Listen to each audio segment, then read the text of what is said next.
I bambini mangiano poca frutta e verdura. È un dato di fatto che... Les enfants mangent peu de fruits et légumes. C'est un fait avéré et indirectement confirmé par les chiffres diffusés par l'Organisation mondiale de la santé qui montrent qu'en Europe, environ 14 millions d'enfants sont en surpoids. 10 milioni di bambini sono in condizioni di sovrappeso. En effet, nous constatons que leurs repas se composent de beaucoup plus d'aliments hypercaloriques que d'aliments plus légers tels que justement les fruits et les légumes. Calorici rispetto a quelli appunto leggeri come la frutta e la verdura.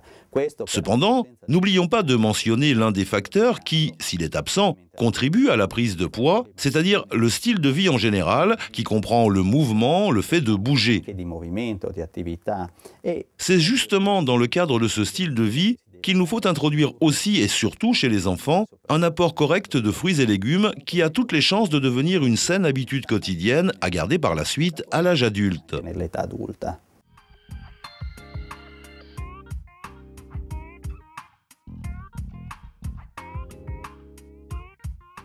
Il fatto che i bambini consumino poca frutta. Le fait que les enfants mangent peu de fruits et légumes est particulièrement inquiétant, et cela pour plusieurs raisons.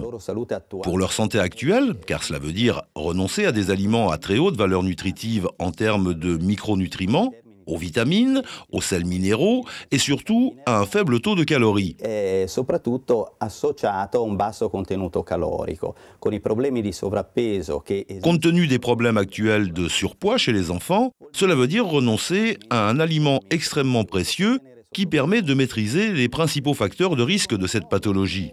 D'autant plus que le fait de ne manger ni fruits ni légumes implique la consommation d'autres aliments qui sont résolument moins compatibles avec une alimentation équilibrée, au-delà du fait que, disons, influer sur la santé d'une personne alors qu'elle est encore enfant, c'est poser les bases d'un avenir plus difficile pour lui, car l'enfant en surpoids aujourd'hui a de fortes probabilités de le rester à l'âge adulte. Du reste, c'est justement pendant l'enfance que se prennent les bonnes habitudes qu'on gardera toute sa vie. Ce qui veut dire que la santé des enfants d'aujourd'hui nous donne une projection de ce que sera la santé des adultes de demain.